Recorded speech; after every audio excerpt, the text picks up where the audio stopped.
All right, so Romans chapter 12, verse 1. We are in a series called Pursuit. We're basically teaching on worship. We've talked about worship as response. Worship is about holiness, and worship is physical. Last week, Bill talked about offering your bodies and talked practically about what that meant and looked like. Today, we're going to talk about a different part of this passage. Let's read this. Actually, let me just tell you what I'm going to do, because I realize I'm just going to go. Okay, we're going to talk about Romans, okay? We're going to talk about this passage from Romans 12. And then in order to understand what it means to be a living sacrifice, we're going to talk about ancient religious consciousness. You should write that down. Ancient religious consciousness. And then we're going to talk about the history of sacrifice in Leviticus. Okay, that's our favorite book at the church. We all love it. It's super exciting, super compelling, very energizing, uplifting. That's a joke, because most of you probably haven't read it. It's okay, you skip right through it. We'll talk about that later. And then we're going to come and talk about camping with an 8-month-old. Talk about that. And then we're going to land in what sacrifice and worship looks like today. Does that sound like good? Like, that's fun? All in 30 minutes, 25 or something like that? So, Romans 12. Therefore, I urge you, brothers and sisters, in view of God's mercy, to offer your bodies as a living sacrifice, holy and pleasing to God. This is your true and proper worship. So last week, Bill talked about this. Our bodies, when Paul is saying, offer your bodies, he's saying your entire soul. You don't have a soul, you are a soul. That's news for some of you. But the Jewish understanding is that we are, as humans, are made up of primarily of two things, dust and deity, spirit and dirt. And so our soul is composed of spiritual, physical, emotional, mental, and social capacities. You with me?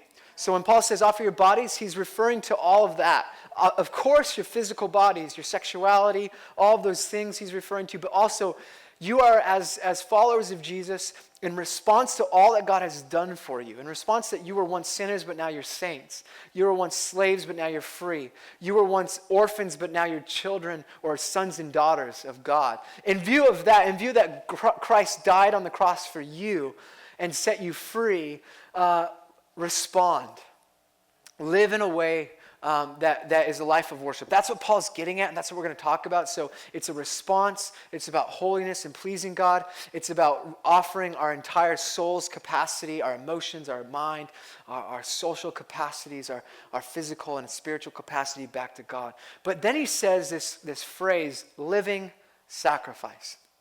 Now, most of us are unfamiliar with living sacrifice because we're not familiar with sacrifice. Now, we know of, hey, we sacrifice things, we give up things for something else. That's a form of sacrifice, which we'll talk about. But the word in Greek that Paul is using is a technical word that has to do with acts of sacrifice in a religious setting, okay, like an offering, putting something on an altar and burning it. So that's the context. So for us to understand that context, I thought, why not talk about ancient religious consciousness? Does that make sense? You with me? So let's go to Genesis.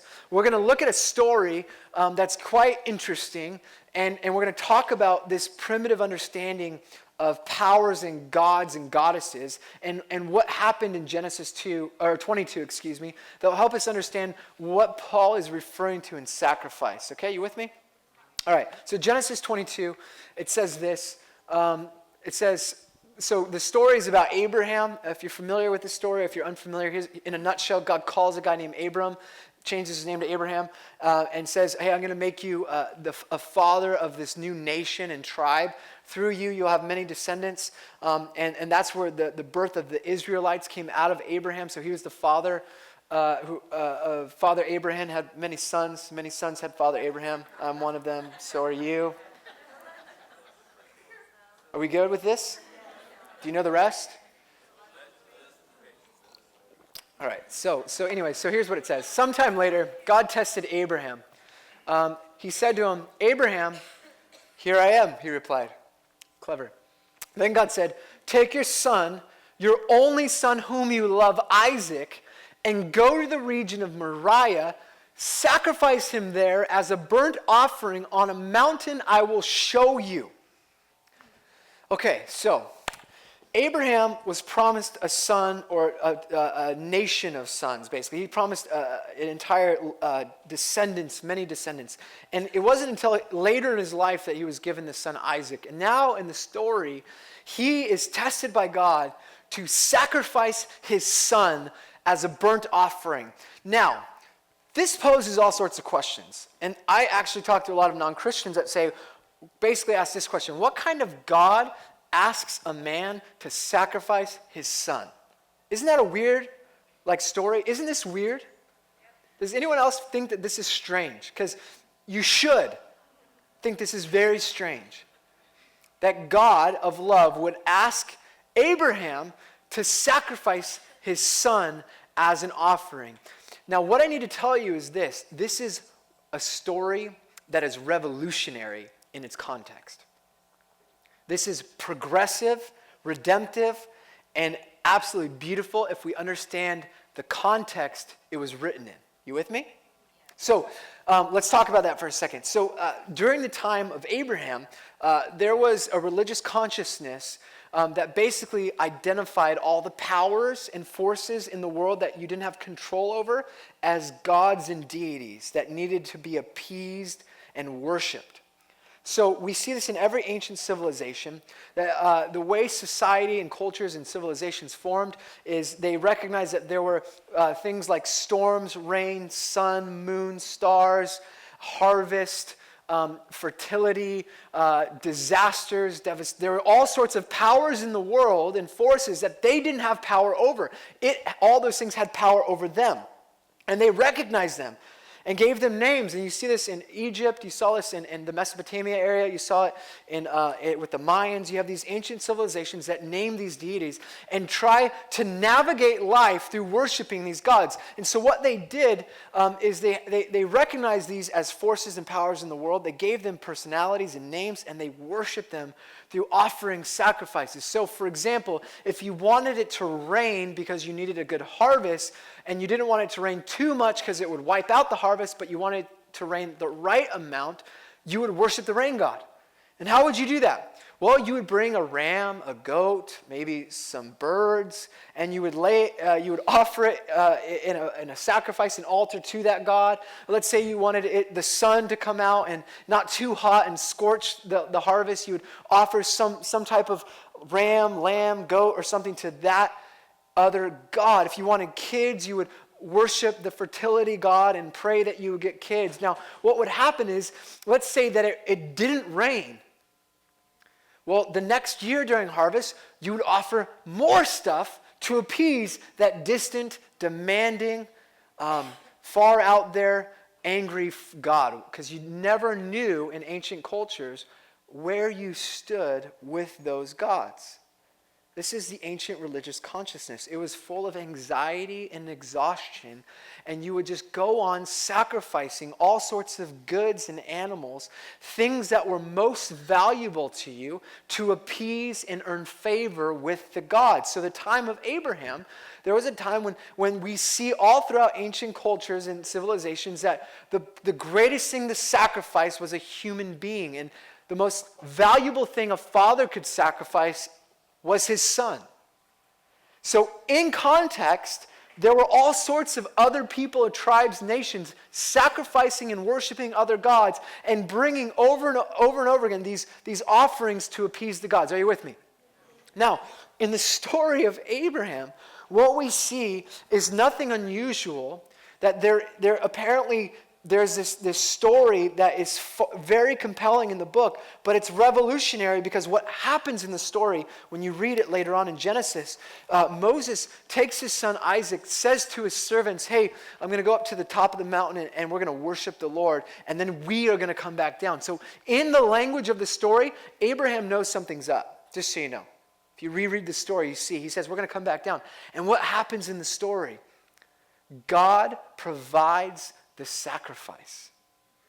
All the other tribes and nations around the time of Abraham are worshiping other gods, and those people have to provide the sacrifice. This is a revolutionary story where in sacrificing something, you bring the best, the first, the most valuable thing, but this God, the God of the Bible, brings the sacrifice on our behalf. Are Are you with me? Okay, good. All right. So the point number one is sacrifice always meant you give the first and the best in ancient context. You with me? So when we're talking about sacrifice, we're talking about giving the first and the best. Skip over to Leviticus. I want to give you one more story that will help us understand what Paul's referring to. So Leviticus is a fun book. It's just super engaging. And what you need to know about it is it's basically a book that reveals to us how a group of unholy people can have a relationship with a holy God. Okay? That's it in a nutshell. But it opens up with a very fascinating kind of various instructions about 5 different sacrifices. So in the first chapter, you read the sacrifice, the burnt offering, you read about the grain offering, the peace offering, the sin offering, and the guilt offering. So that sounds like a party, but it keeps going. And there are verses after verses. There's a verse after verse of instructions that have to do with all sorts of details on how to bring the sacrifice properly to the Lord.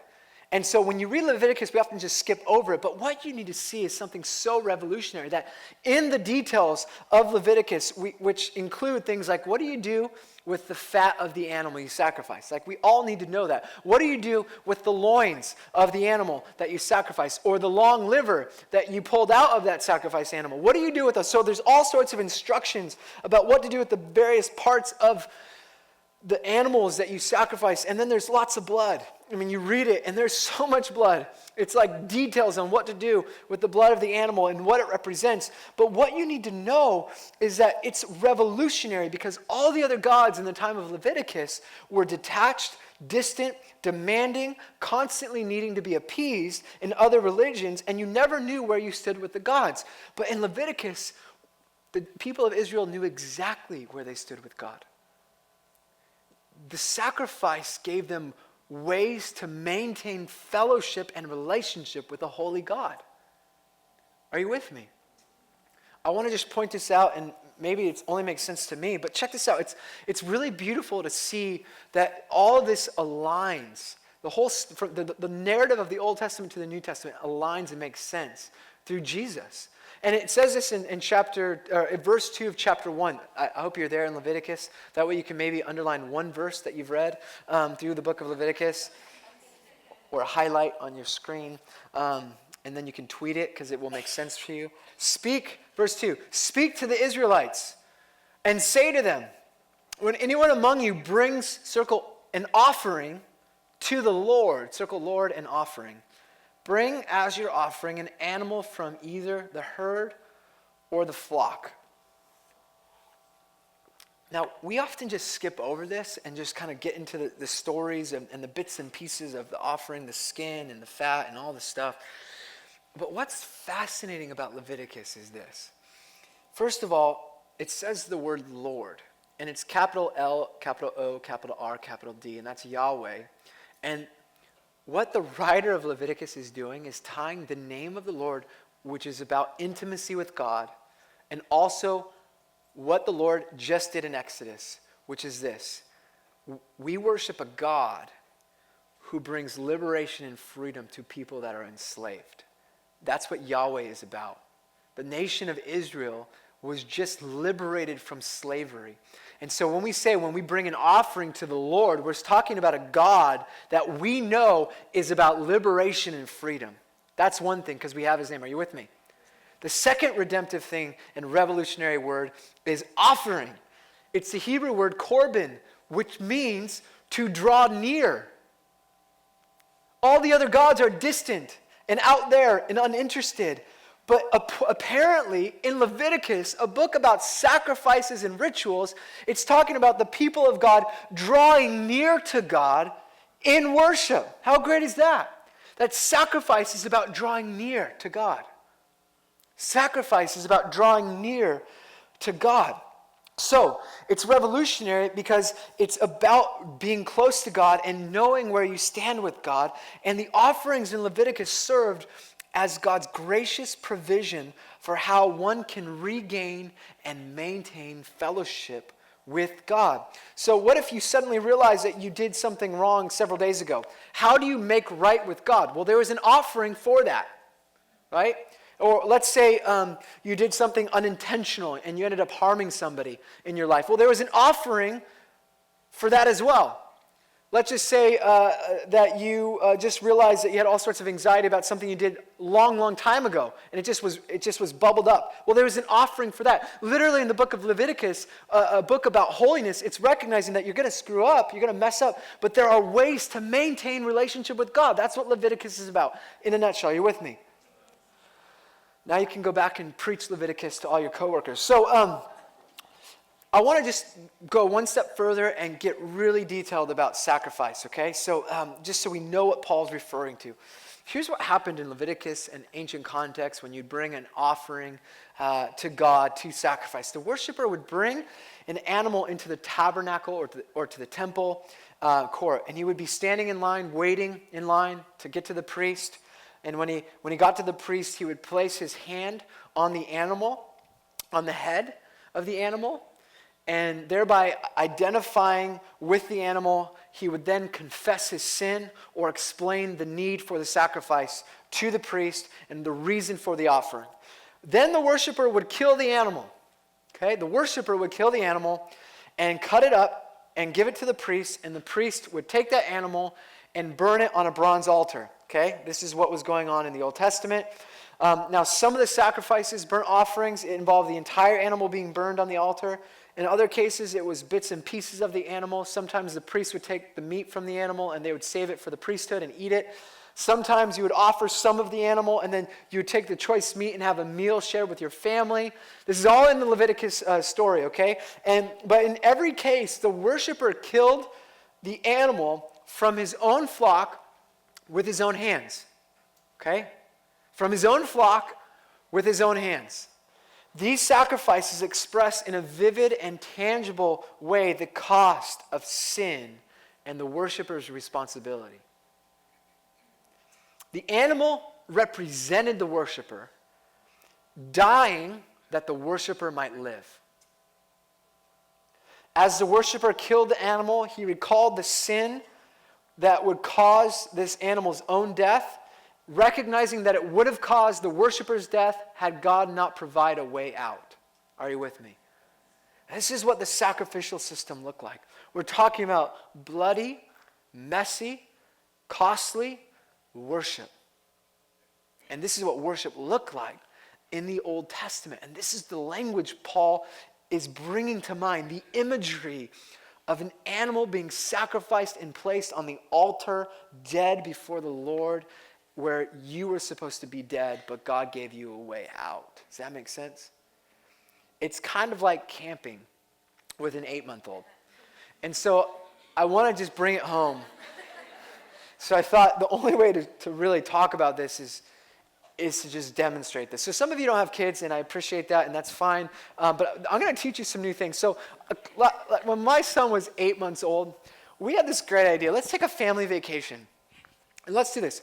Let's take a family vacation and do what families do. We're going to go camping on the beach and do beach camping. So that's what we did. But when you're with an 8-month-old, you need a lot of stuff. So we went camping, and here's what we brought. So first of all, we have the pack and play. And if you don't know what that is, it's a great, very simple, very heavy, portable, what's it called? Crib. Then we got a tent, and obviously we need the sleeping bag. So I just want you to imagine a small Subaru packed with all of this stuff. But what else do you need? You need frozen stuff, right? And food. You need to store your kid's milk and put him in his side of the tent. Obviously, this is a bumbo. As a father, you get to learn new words like bouncy, bumbo. Let's see, what else do I need to know? There's all strollers, but then there's various kinds of strollers. This is, what is this called? This is like a weird stroller. It's a portable one. It's smaller. There's a name for it. I'm forgetting. What is it called? Does anyone? What is it? Umbrella stroller. Yeah. So apparently you need 2 strollers when you have one to pack. And then obviously, that was like the communion a couple weeks ago, huh? I wish I could have caught that. You need toys. So my son was crawling, and if you can imagine dirt and crawling, this thing was like covered, caked in all sorts of goodness as a toy. But I'm not even done. Like, that's not even a part of it. We're talking like so much stuff. So we obviously need beach chairs and towels, and we need, oh gosh, and if after, carrying all this stuff, I was like, we got a surfboard, which obviously you don't surf if you have an 8-month-old. When you go beach camping. Hold on, I'm not done. I got one more thing. And this is not including my backpack full of clothes, which I didn't change, of course. Or the battery-powered sound machine that you have for his side of the crib, or the battery-powered fan. Okay, so this is like something to sleep on. So I'm just showing you. So you're talking like going camping. You're bringing all of this stuff to sleep outside. It's like, what will we, you have to make a fire to cook your meals. Like, I was like over the fireplace early in the morning holding my kettle with my French press. Like, I also had that as well, because that's like a necessity wherever you are in life. And so, all this stuff, I mean, we're talking energy to set this stuff up, energy just to make sure that your kid naps, make sure that he's not eating food off the floor, you're cooking all of your meals, you're sitting by the fireplace at the end of 2 days where you're completely exhausted, where you have just spent so much energy, so much time, so much money, so much emotional sweat to sit around the fire and just breathe and say it was so worth it. Now you laugh, but we sacrifice all the time for what we love. And for my wife and I, we did sit around that bonfire going, it is so worth it for this experience together, because sacrifice always creates space for something more. And if you were to look at the bits and pieces, the energy, the parts of this whole experience, it might not seem worth it, but when you look back in the story of life, and you recognize that there are memories that I now have because of the sacrifice with my boy and my wife and our friends that were a part of that experience, it was so worth it. Sacrifice creates space for something more. Sacrifice creates space for something more. We sacrifice for what or whom we love most in life. We sacrifice time and energy to have kids, life to have kids. We sacrifice time and energy to pursue our dreams and our goals. We sacrifice time to invest in our future with finances. We sacrifice, guys, we know what sacrifice looks like today. We might not be chopping up little animals and offering it to God. Hopefully you're not doing that. First service, maybe, but hopefully you aren't. But we know what sacrifice looks like in our culture, don't we? We do it all the time in our life, and the question is, are we sacrificing for what matters most in life? Are you sacrificing for what matters most in life? And when we talk about worship as sacrifice, I just wonder, when once a week for an hour and a half the people of God come together to corporately worship God, do we know what it costs to bring our worship? We'll stand 4 hours in line for the new iPhone, but I don't want any inconvenience when I come to church. Do we know what I'm talking about? Sacrifice is also the context for miraculous. Sacrifice is the context for miracles.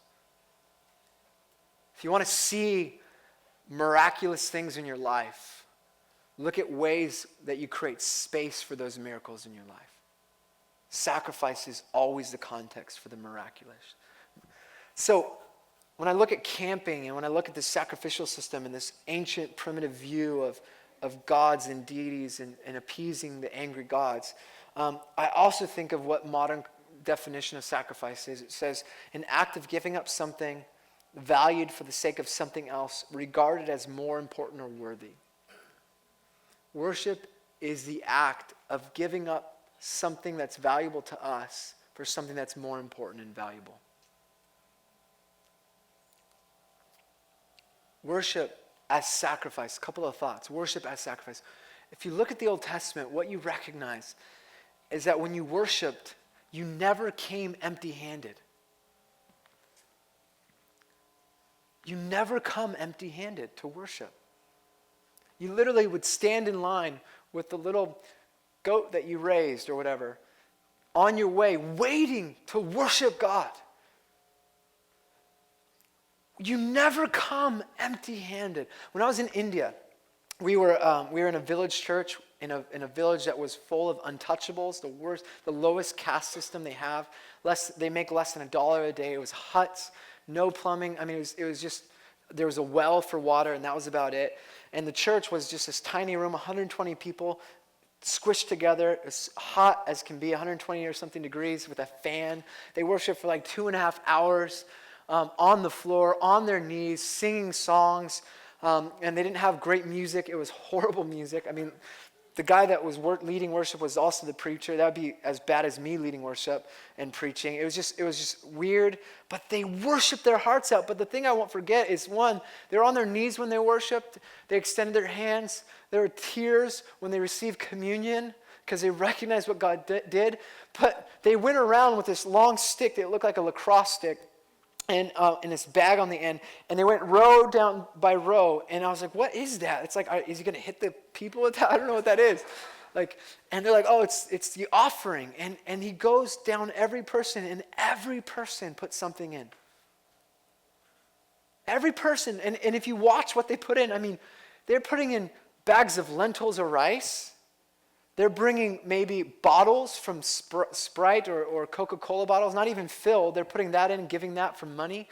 They're putting an egg, single egg, maybe the first egg that a chicken that they had laid. And that's what they did as a church. And they recognized that you don't come to church empty-handed. You don't come to worship God empty-handed. Sacrifice. You don't come to worship empty-handed. Second thing about sacrifice and worship as sacrifice, it costs you something. Worship should cost you something. It could cost you your reputation, time, energy, money, family, resources. When you prioritize God, it costs you something. Hey, how many of us, if we have an important morning meeting on Monday morning, go to bed early on Sunday night, prepare the night before? And just, if we have something important, we're preparing. What does it look like for us to recognize that once a week we gather as the people of God to bring our worship to God? And how are we preparing the night before? Or the morning of? It's the one shot every week to reorient ourselves to the resurrected Messiah, because every day, Monday, Tuesday, Wednesday, Thursday, Friday, Saturday, we are living in a contested space that draws our worship, that sucks the life out of us, that forces us to live in despair, without hope and anxiety, and we have to set ourselves to bring our best on Sunday morning. That's just one thought, just a side thought. Worship costs you something. Sacrifice means you bring your very best. Sacrifice means, in its very nature, it's not going to be easy. Sacrifice is not convenient, it's not comfortable, it's not safe at times, and it's not careful or cautious.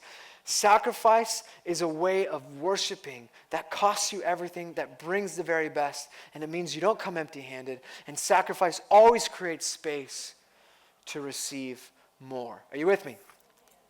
So, worship as sacrifice, Romans chapter 12. Let's go back there and we'll just land with this. I'm just going to translate in view of all of those things in the word that we received. Paul says, therefore, I urge you, brothers and sisters, in view of God's mercy, to offer your bodies as a living sacrifice, holy and pleasing to God. This is your true and proper worship. It's not just about gathering. This verse isn't really about corporate gathering. It's really about your individual life and our corporate life outside of these walls. The Message version of this is a great, beautiful translation. It says this in Romans 12 from the Message Bible. So here's what I want you to do. God helping you. Take your everyday, ordinary life. You're sleeping, you're eating, you're going to work, and you're walking around kind of life, and place it before God as an offering. Place it before God as an offering. And here's my translation for the garden. I want you to put your life on the altar. Your whole life, not just the bits and pieces of your life.